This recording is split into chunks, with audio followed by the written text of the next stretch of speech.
Hello students, मैं ज्योति सक्सेना, व्याख्याता लोक प्रशासन, एमएस कॉलेज बीकानेर से। आज मैं आपके सामने बीए पार्ट फर्स्ट के फर्स्ट यूनिट लोक प्रशासन का अर्थ और उसके क्षेत्र के बारे में चर्चा करने जा रही हूँ। लोक प्रशासन एक नया शब्द नहीं है। इस शब्द का प्रचलन सबसे पहले 17वीं शताब्दी में यूरोप में हुआ था। वहाँ उस समय निरंकुश राजाओं का शासन था। इन निरंकुश राजाओं के सार्वजनिक मामले और उनके घरेलू मामलों को आपस में अलग करने के लिए लोक प्रशासन का प्रयोग किया गया, लेकिन एक विषय के रूप में लोक प्रशासन का जन्म 1887 में अमेरिका में हुआ था और वुड्रो विल्सन को इसके पितामह के नाम से जाना जाता है। लोक प्रशासन का जन्म प्राचीन काल से ही पल्लवित होता आ रहा है। प्राचीन काल में अशोक, हर्षवर्धन और कनिष्क जैसे राजाओं ने ये साबित कर दिया कि प्रशासन का केवल मात्र एक उद्देश्य है और वो उद्देश्य है जनता का कल्याण करना और उनका चहुमुखी विकास करना। लोक प्रशासन का जन्म लैटिन भाषा के शब्द पब्लिक प्लस एडमिनिस्टर से हुआ है, जिसका अर्थ है कार्य करना, व्यक्तियों की देखभाल करना या कार्यों की व्यवस्था करना। लोक प्रशासन में लोक का अर्थ सरकारी से है, यानी लोक को सरकारी इसलिए कहा जाता है कि वर्तमान समाज में सरकार एक ऐसा संगठन है जिसमें सभी राज्यों के लोगों की सहभागिता रहती है।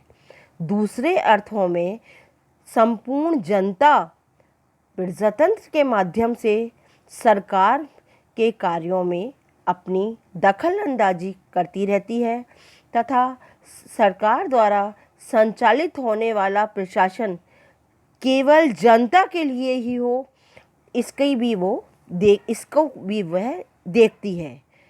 लोक प्रशासन एक ऐसा प्रशासन है जो व्यक्ति के जन्म से लेकर निरंतर उसकी सेवा करता रहता है, यहाँ तक कि उसके मृत्यु तक उसे अपनी सेवा देता रहता है।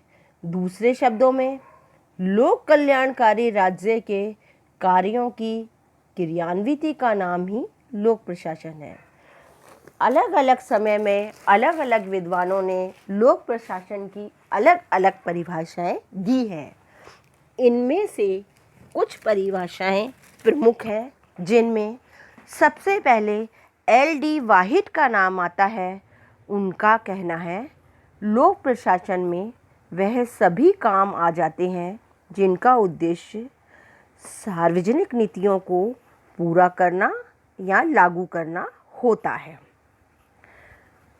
वुड्रो विल्सन कहते हैं कानून को विस्तृत और क्रमबद्ध रूप से क्रियान्वित करने का नाम ही लोक प्रशासन है। कानून को क्रियान्वित करने की प्रत्येक क्रिया एक प्रशासकीय क्रिया है। पर्सी मैकक्यूइन कहते हैं लोक प्रशासन वह प्रशासन है जिसका संबंध सरकार के कार्यों से है, चाहे वो केंद्र सरकार द्वारा निष्पादित हो या स्थानीय सरकार के द्वारा निष्पादित हो। लूथर गुलिक कहते हैं सामान्यतः लोक प्रशासन विभाग का वह भाग है जो शासन से, विशेषकर इसके कार्यपालिका पक्ष से संबंधित है। यद्यपि व्यवस्थापिका और न्यायपालिका भी प्रशासकीय कार्य क्षेत्र में सम्मिलित हो सकती है। इन सभी विद्वानों की परिभाषाओं के अनुसार हम निष्कर्ष रूप में यह कह सकते हैं कि लोक प्रशासन एक ऐसा प्रशासन है जो सरकार के कार्य, उसके कर्तव्य के संचालन के संबंध रखता है। लोक प्रशासन एक ऐसा प्रशासन है जो बहुत सारे व्यक्तियों के कार्यों को नियंत्रित करता है, उनको निर्देशित करता है, उनमें समन्वय करता है ताकि सार्वजनिक हित की रक्षा की जा सके। मानव कल्याण के लिए राज्य के कर्तव्यों की पूर्ति के लिए लोक प्रशासन एक व्यवस्थित मानवीय प्रयास है। यह क्षेत्र और प्रकृति की दृष्टि से व्यापक तथा एकीकृत दृष्टिकोण का पर्यायवाची भी माना गया है। लोक प्रशासन के क्षेत्र के बारे में यह कहा जाता है कि लोक प्रशासन के क्षेत्र को 4 भागों में बांटा गया है। पहला है संकुचित क्षेत्र या दृष्टिकोण। इस दृष्टिकोण के समर्थक लूथर गुलिक और हर्बर्ट साइमन हैं। उनका यह मानना है कि लोक प्रशासन में केवल और केवल कार्यपालिका के द्वारा किए जाने वाले कार्यों को ही शामिल किया जा सकता है। लोक प्रशासन का दूसरा क्षेत्र है व्यापक क्षेत्र। इस क्षेत्र के समर्थक हैं बिलोवी, एल.डी. White, marks. इनके अनुसार लोक प्रशासन केवल कार्यपालिका के कार्यों का अध्ययन नहीं है, बल्कि यह सरकार के तीनों अंग व्यवस्थापिका, न्यायपालिका और कार्यपालिका तीनों के कार्यों का सम्मिलित रूप से एक अध्ययन है। लोक प्रशासन के तीसरा दृष्टिकोण है पोस्ट कॉर्प दृष्टिकोण। इस दृष्टिकोण के समर्थक है लूथर गुलिक। पोस्ट कॉर्प अंग्रेजी के 7 अक्षरों से मिलकर बना है। पहला है पी फॉर प्लानिंग करना या किसी भी कार्य का नियोजन करना। हर संगठन किसी न किसी उद्देश्य को ध्यान में रखकर बनाया जाता है और हर संगठन ये चाहता है कि वो समय के अनुसार कार्य करे। इसके लिए वो बहुत सारे योजनाएं बनाता है और वह अपने संसाधनों का सही तरीके से प्रयोग करता है। यह सारे कार्य उसके नियोजन के अंतर्गत आते हैं। पोस्ट कॉर्प का दूसरा वर्ड है ओ फॉर ऑर्गेनाइजिंग या संगठित करना। जब एक संगठन बन जाता है तो उस संगठन को चलाने के लिए हमें मानव संसाधन जैसे मानव शक्ति, धन, तकनीकी, कच्चा माल, मशीन आदि का भी प्रयोग करना पड़ता है और जब हम इनका व्यवस्थित तरीके से प्रयोग करते हैं तो उसे संगठित करना कहते हैं। तीसरा है एस फॉर स्टाफिंग यानी कर्मचारियों की व्यवस्था करना। जब कोई संगठन बन जाता है, उसके उद्देश्य निर्धारित हो जाते हैं तो उन उद्देश्यों की पूर्ति के लिए हमें कर्मचारियों की आवश्यकता होती है। साथ ही इन कर्मचारियों के वेतन, भत्ते, प्रशिक्षण, पदोन्नति आदि का कार्य भी करना अनिवार्य होता है। यह सारी व्यवस्था कार्मिकों की व्यवस्था के अंतर आती है। अगला है डी फॉर डायरेक्टिंग या निर्देश देना।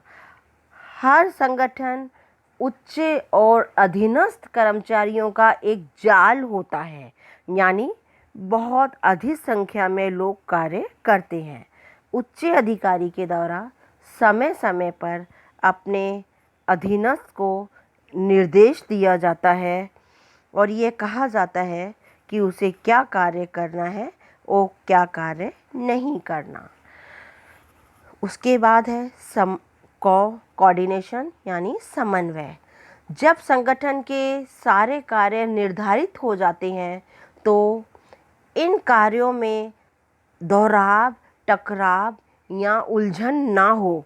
इसके लिए यह ज़रूरी है कि संगठन के हर व्यक्ति को एक दूसरे के कार्य की जानकारी होनी चाहिए ताकि उनके कार्यों में आसानी से समन्वय स्थापित किया जा सके। नेक्स्ट है आर फॉर रिपोर्टिंग या प्रतिवेदन देना। उच्च अधिकारी जब अपने अधीनस्थ कर्मचारियों के मध्य समन्वय और नियंत्रण बनाए रखता है, साथ ही हर अधीनस्थ कर्मचारी का यह दायित्व है कि वह अपने कार्यों की सफलता और असफलता के बारे में उच्च अधिकारी को बताए, उसे नियमित रूप से एक रिपोर्ट दे कि उसने क्या कार्य किया है और क्या कार्य नहीं किया। नेक्स्ट है बी फॉर बजटिंग या बजट बनाना। बजट संगठन का रक्त होता है। बिना बजट के कोई भी संगठन अपने उद्देश्यों को प्राप्त नहीं कर सकता है। बजट आय और व्यय का एक ब्यौरा होता है। संगठन को यह मालूम होना चाहिए कि उसे अपने उद्देश्यों की प्राप्ति के लिए आय कहाँ से प्राप्त होगी और उसे अपने धन को कैसे खर्च करना है। लेकिन लूथर गुलिक के इस पोस्ट कॉर्प दृष्टिकोण की कुछ लोगों ने आलोचना की है और यह कहा है कि पोस्ट कॉर्प में मानवीय तत्वों की अवहेलना की है। केवल मनुष्य को मशीन का एक पुर्जा माना गया है। आलोचकों का ये भी कहना है कि पोस्ट कॉर्प संबंधी गतिविधि मित्र मंडली, परिवार, सैन्य प्रशासन आदि में आसानी से देखने को मिल जाती है। केवल पोस्ट कॉर्प के ज्ञान को हम लोक प्रशासन का क्षेत्र नहीं कह सकते हैं। हार्थन प्रयोग के समर्थकों ने ये कहा है कि लोक प्रशासन मशीन की भांति निर्जीव और संवेदनहीन नहीं है जो केवल पोस्ट कॉर्प के दायरे में बना है। लोक प्रशासन तो एक संवेदनाओं से परिपूर्ण प्रशासन संचालन की एक कला है। इनमें मानवीय संबंधों का भी स्थान होना चाहिए। इन सभी आलोचनाओं को ध्यान में रखते हुए 1971 में लूथर गुलिक ने पब्लिक एडमिनिस्ट्रेशन रिव्यू के अतिथि संपादकीय में पोस्ट कॉर्प में ई अर्थात मूल्यांकन को भी जोड़ा। अब लोक प्रशासन में 8 वर्ष हो गए हैं। नेक्स्ट इसका क्षेत्र है लोक कल्याणकारी क्षेत्र। लोक कल्याणकारी क्षेत्र के समर्थक यह कहते हैं कि लोक प्रशासन जनता का चहुमुखी विकास करता है। बिना जनता के लोक प्रशासन का कोई अस्तित्व नहीं है। लोक प्रशासन की सारी गतिविधियां केवल और केवल जनता के कल्याण के लिए हैं। लेकिन कुछ ऐसे भी विद्वान हैं जिन्होंने अपने अनुसार लोक प्रशासन के क्षेत्र को विभाजित किया है, जैसे हेनरी फ्योल। हेनरी फ्योल ने लोक प्रशासन के क्षेत्र में नियोजन, संगठन, आदेश, समन्वय और नियंत्रण को निर्धारित किया है।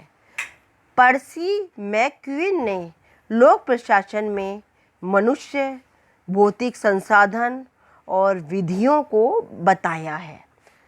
बिलोवी ने उच्च प्रशासनिक नियंत्रण, संगठन, कार्मिक प्रबंध, भौतिक संसाधन और वित्त को लोक प्रशासन का एक अनिवार्य विषय बताया है।